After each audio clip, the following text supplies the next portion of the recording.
అదే RTV app వార్తల్ని క్షణాల్లో చదివే అవకాశం ఉంటుంది. ఒక న్యూస్ పేపర్, ఒక టెలివిజన్ ఛానల్ మీ చేతుల్లో ఎప్పుడూ ఉంటాయి.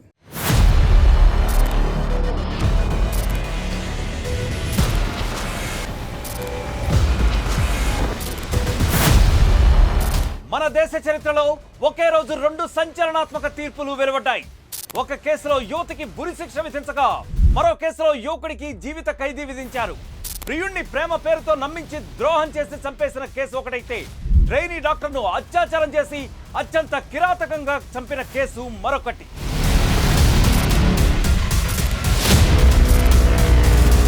దేశవ్యాప్తంగా పెను సంచలనం రేపిన కోల్కతా వైద్యురాలపై అత్యాచారం కేసులో దోషి సంజయ్ రాయ్కు సీల్గా కోర్టు యావజ్జీవ కారాగార శిక్ష విధించింది.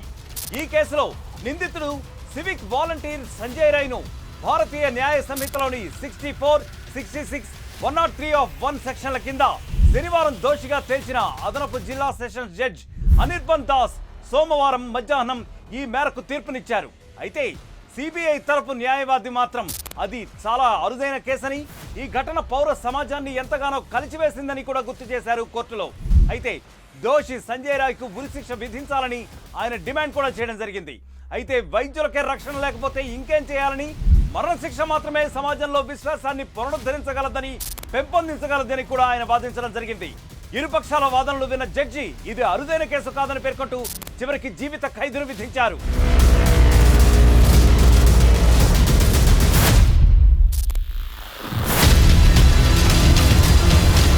ఇక ప్రియుణ్ణి చంపిన మరో కేసులో కేరళ సెషన్స్ కోర్టు సంచలన తీర్పునిచ్చింది. షరోన్ రాజ్ ప్రేయసి గ్రీష్మకు ఉరిశిక్ష విధించింది.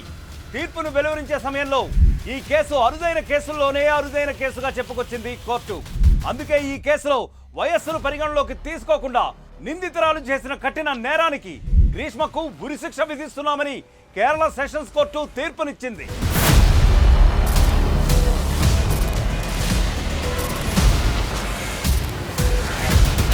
అసలు అరుదైన కేసులకే ఉరిశిక్ష పడుతుందా? అరుదైన కేసులను జడ్జి ఎలా ధృవీకరిస్తారు? రక్తపాతం, హింసాత్మకం ఈ రెండు కూడా ఎక్కువగా ఉంటేనే అరుదైన కేసులు అనుకుంటే, మరి కేరళలో ప్రియుణ్ణి కేవలం విషమిచ్చి చాలా సింపుల్ గా చంపేసింది గ్రీష్మ అనే మహిళ. ఇది అరుదైన కేసు అయినప్పుడు కోల్కతా వైద్యురాల్ని అత్యాచారం చేసి ఆమెపై దాడి చేసి చంపేశాడు సంజయ్ రాయ్ అనే ఒక శాడిస్టు. ఇది అరుదైన కేసు ఎందుకు కాలేదు? అసలు ఇంతవరకు ఏ కేసులను అరుదైన కేసులుగా గుర్తించి ఉరిశిక్షను విధించారు? ఉరిశిక్ష కేవలం మగవారికేనా, ఆడవాళ్లకు కూడా విధించారా అన్నది ఒక్కసారి తెలుసుకునే ప్రయత్నం చేద్దాం.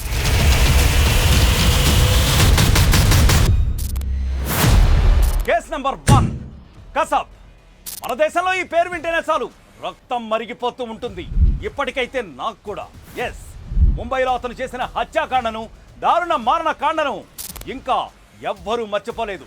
అది 2008 నవంబర్ 20వ తేదీ. ఆ రోజున ముంబైలోని తాజ్ హోటల్ను కేంద్రంగా చేసుకుని పాకిస్తాన్ టెర్రరిస్టులు రెచ్చిపోయారు. దాదాపు 3 రోజుల పాటు అక్కడ మారణహోమం సృష్టించారు. వందలాది మంది సామాన్యులను, పిల్లల్ని కాల్చినట్టు కాల్చి చంపేశారు. ఎంతో మంది పోలీసులు అప్పట్లో అమరులయ్యారు. ఈ మారణకాండలో టెర్రరిస్ట్ కసబ్ను ప్రాణాలతో పట్టుకున్నారు. టెర్రరిస్టుల దాడులకు సంబంధించి అన్ని ఆధారాలను పోలీసులు కోర్టుకు సమర్పించారు. చివరికి అతన్నే దోషిగా తేల్చారు. కసబ్ చేసిన మారణకాండను జడ్జి అరుదైన కేసుగా చెప్పుకొచ్చారు. టెర్రరిస్ట్ కసబ్ మనుషులను ఒక్కొక్కరిని తుపాకులతో కాల్చేసి రక్తపు మడుగుల్లో శవాల గుట్టలను పేర్చారు అని ఆయన వ్యాఖ్యానించడం జరిగింది. ఇలాంటి వ్యక్తికి ఉరిశిక్ష అనేది చాలా చిన్న శిక్షగా ఆయన పేర్కొన్నారు. దీంతో 2012 నవంబర్ 1న పుణేలోని ఎర్రవాడ జైలులో కసబ్ను ఉరి తీశారు.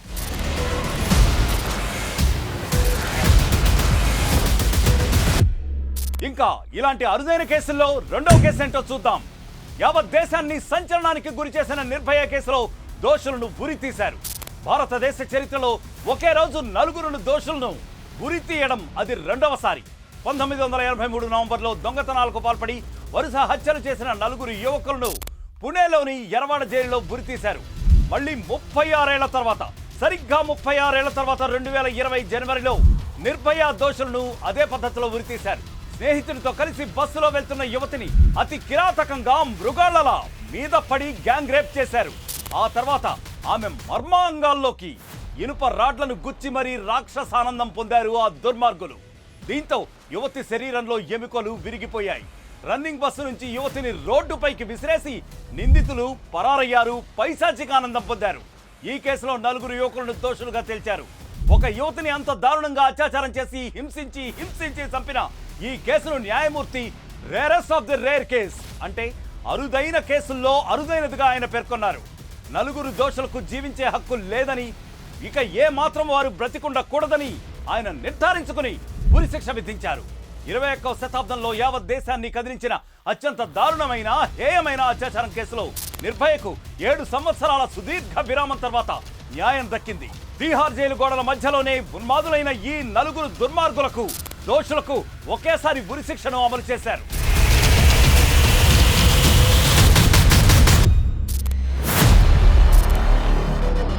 ఉరిశిక్ష అంటే కేవలం పురుషులకేనా, మహిళా దోషులకు ఉండవా అన్న అనుమానం కూడా కొందరిలో ఉండిపోయింది. రాజీవ్ గాంధీ హత్య, తీవ్రవాదానికి సంబంధించిన కేసు లాంటి అనేక పెద్ద కేసుల్లోనూ మహిళలు ఇన్వాల్వ్ అయినప్పటికీ వారికి జీవిత ఖైదు శిక్షలు పడ్డాయే తప్పించి ఉరి శిక్షలు పెద్దగా పడలేదు. ఉరి శిక్షలు విధించబడ్డ అతి కొద్ది సందర్భాల్లో కూడా పైకోర్టులో దాన్ని జీవిత ఖైదుగా మార్చేయడం జరిగింది. కానీ భారత చట్టం ముందు లింగభేదం లేదని నిరూపించింది మన న్యాయస్థానం. స్వతంత్ర భారతదేశ చరిత్రలో తొలిసారిగా ఒక మహిళను ఉరి తీయాల్సిన పరిస్థితి వచ్చింది. ఆ స్టోరీ కూడా ఒకసారి చూడండి.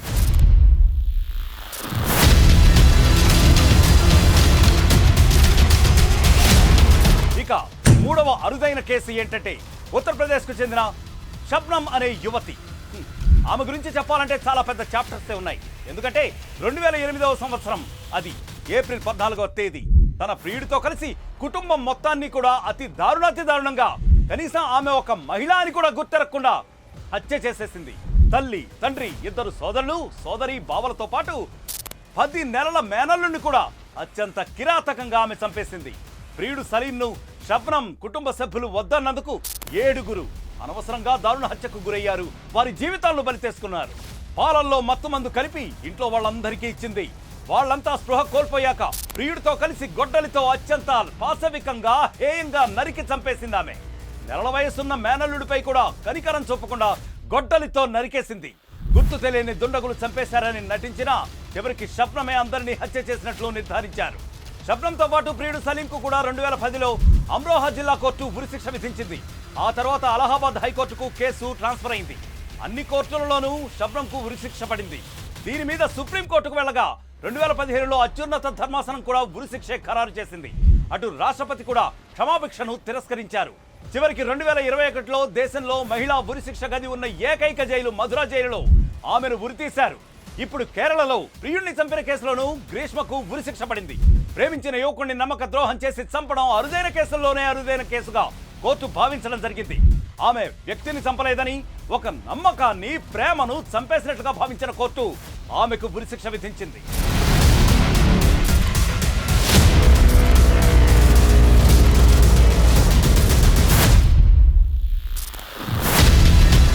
మరిన్ని వీడియోస్ కోసం ఛానల్ ని సబ్స్క్రైబ్ చేయండి. లేటెస్ట్ అప్డేట్స్ కోసం వాట్సాప్ ఛానల్ ని ఫాలో అవ్వండి. ఆ లింక్ డిస్క్రిప్షన్ లో ఉంది.